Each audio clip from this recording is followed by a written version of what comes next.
യുവാക്കളെ വാ നമുക്ക് വെറുതെ ഇരിക്കാം.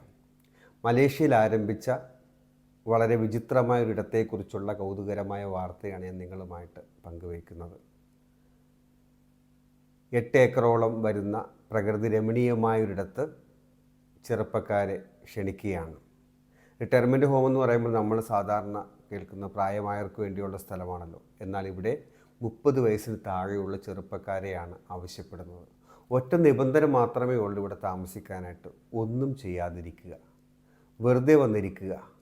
ഇന്ത്യൻ റുപ്പി ഏതാണ്ട് 40,000 രൂപയോളം ഒരു മാസത്തോളം ആവശ്യമായി വരും ഇതിന് ചിലവ്. അവിടെ ഇത്ര മണിക്ക് എഴുന്നേൽക്കണമെന്ന് നിർബന്ധമൊന്നുമില്ല, നിബന്ധനയുമില്ല. വെറുതെ താറാവുകളെ നോക്കിയിരിക്കാം, അല്ലെങ്കിൽ വെറുതെ സ്വപ്നം കണ്ടിരിക്കാം. തനി നാടൻ ഭക്ഷണം 3 നേരം ലഭിക്കും. മറ്റൊരു വിധത്തിൽ പറഞ്ഞാൽ വെറുതെ മടി പിടിച്ചിരിക്കുക എന്നാണ് ഇതിൻ്റെ അർത്ഥം. അതായത് ജീവിതത്തിലെ വിജയങ്ങൾക്കും സാമ്പത്തിക നേട്ടങ്ങൾക്കും പിന്നാലെ പരക്കം പാഞ്ഞ് നടക്കുന്ന ചെറുപ്പക്കാരെ ഒന്ന് വിശ്രമത്തിലേക്ക്, ഒരു മാസത്തിന് ഒരു ബ്രേക്കിലേക്ക് അവരെ നയിക്കുക എന്നാണ് ലക്ഷ്യം വയ്ക്കുന്നത്.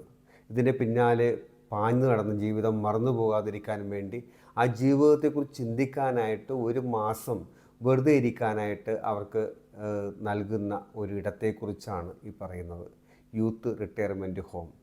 അവിടെ വന്ന് സ്വസ്ഥമായിട്ട് അവരുടെ ജീവിതത്തിൻ്റെ അടുത്ത ഘട്ടത്തിലേക്ക് പോകുമ്പോൾ ആ ജീവിതത്തെക്കുറിച്ച് ചിന്തിക്കാനായിട്ട് അവർക്ക് ലഭിക്കുന്ന ഒരു സമയത്തെക്കുറിച്ച്, അല്ലെങ്കിൽ ഒരു ബ്രേക്കിനെ കുറിച്ചാണ് ഈ പറയുന്നത് യൂത്ത് റിട്ടയർമെൻറ്റ് ഹോം. നല്ല ആശയമല്ലേ?